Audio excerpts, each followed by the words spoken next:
जितनी भी लड़कियां हैं जो शादीशुदा औरतें हैं, देखो मैं मानता हूं सभी लड़कियों को अच्छा घर नहीं मिलता, शादी मतलब जिससे शादी होती है वो अच्छा घर नहीं मिलता, ससुराल वाले अच्छे नहीं होते, हर किसी के ससुराल वाले अच्छे नहीं होते। पर मैं ये नहीं कहता कि वहां मजबूरी में जियो, वहां जो आपके साथ हो रहा है सब बर्दाश्त करो। बर्दाश्त तो करना ही नहीं है, क्योंकि औरत से ज्यादा पावरफुल कोई इस दुनिया में है ही नहीं। औरत अगर अपनी पे आ जाए तो बना भी सकती है और बिगाड़ भी सकती है। औरत वो कर सकती है जो कोई नहीं कर सकता। औरत मर्द को दुनिया में नीलाम कर सकती है, क्योंकि औरत ही मर्द को पैदा करती है।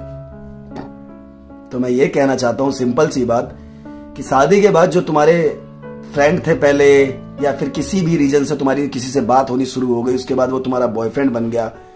मुझे पता है कि अगर शादीशुदा औरत को देखते हैं तो लड़के ज्यादा फोर्सली बात करते हैं, वो मजबूर हो जाती हैं कि कुछ उनकी प्रॉब्लम, उनके दुख तकलीफ इतनी होती है कि वो किसी न किसी शेयर करना चाहती है, और वो करती भी हैं, और इसी का फायदा वो लड़के उठाते हैं।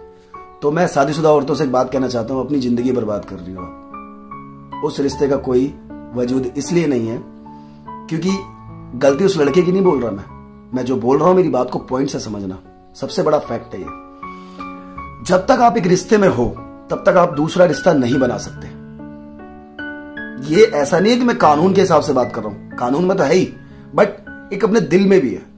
क्योंकि अगर हम किसी से प्यार करते हैं तो, या हम किसी से प्यार नहीं भी करते, हम किसी रिश्ते में बंधे हुए हैं, तो किसी और रिश्ते के लिए जगह निकालना सही नहीं है, पॉसिबल ही नहीं है। तो अगर आपको किसी और रिश्ते में जाना है, मतलब आप जो बॉयफ्रेंड कह रही हो, या फिर जो भी आपका पति आपके संग गलत कर रहा है, उसका किसी के संग अफेयर है, उसके घर वाले आपके संग गलत कर रहे हैं, मार रहे हैं, पीट रहे हैं, आपको गाली गलौज कर रहे हैं, और आप वहां पर घुटन भरी जिंदगी जी रही हो, तड़प भरी जिंदगी जी रही हो, तो मैं सिर्फ इतना ही कहना चाहूंगा कि पहले आप उस जगह से निकल जाओ जिस जगह पर आप हो। आसान नहीं होता, पर औरत के लिए आसान होता है।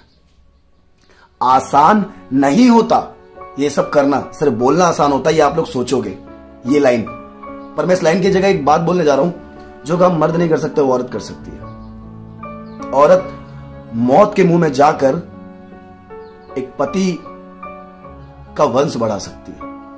औरत एक बच्चे को और अपने आप को नई जिंदगी देती है। औरत एक मां बनने के बाद पूरे खानदान में एक नया रूप लेती है। औरत बहन भी होती है तो औरत पत्नी भी होती है, औरत मां भी होती है तो औरत बेटी भी होती है। औरत वजूद होती है एक मर्द का, औरत ताज होती है एक मर्द का। और जो मर्द औरत की सेवा करता है या उसकी पसंद नापसंद फीलिंग का ख्याल रखता है तो वो गुलाम नहीं होता। उसके दिल में एक चीज होती है, उसके दिल में ये चीज होती है कि वो अपना घर छोड़कर वो सिर्फ मुझ पर भरोसा करके मेरे घर आई है और मेरी हर चीजों का ख्याल रखती है, और जो उसके हक की चीजें मैं उसे वही दे रहा हूं, उसकी पसंद नापसंद का ख्याल रखता हूं। तो मैं क्या गलत करता हूं? तो वो मर्द गलत नहीं होते जो अपनी वाइफ के तरफ, अपनी वाइफ को भी और अपनी फैमिली को भी संभालते हैं और अपनी वाइफ का भी दुख सुनते हैं, अपनी फैमिली का भी सुनते हैं। वो मर्द गलत नहीं होते, वो मर्द कभी भी गलत नहीं हो सकते, क्योंकि उन्हें बेटी क्या होती है, औरत क्या होती है अच्छे से पता है।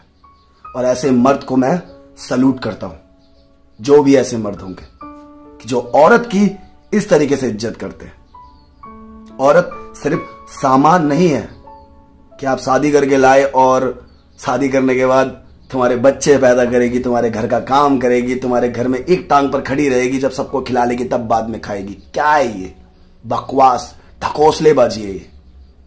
जितना हक आपका है, जितना राइट आपका है, उतना ही राइट उसका है। आपके घर में आपकी बहन साथ में बैठ के आपका खाना खा रही है और आपकी वाइफ सबको खाना परोस के उसके बाद खड़ी है कि सब लोग खा लेंगे तो बाद में खाऊंगी। काम वाली बाई है वो, नौकरानी है वो, ना, उसका उतना ही हक है सबको खाना परोसने के बाद साथ में बैठ के खाने का। ये तो बड़प्पन है उसका कि आज भी ऐसी औरतें पड़ी हैं जो अपने हस्बैंड की बहुत इज्जत करती है, पर हस्बैंड इज्जत लायक होते नहीं है। मैं इसमें सारी बातें बोल चुका हूं। दिमाग से सोचना और समझना, इसमें बहुत सारे लोगों की बातों का जवाब है अगर आप समझ सकते हो तो। और जो नहीं समझ सकता तो जय शिव शंभू महादेव का नाम लो, अपने घर बैठो।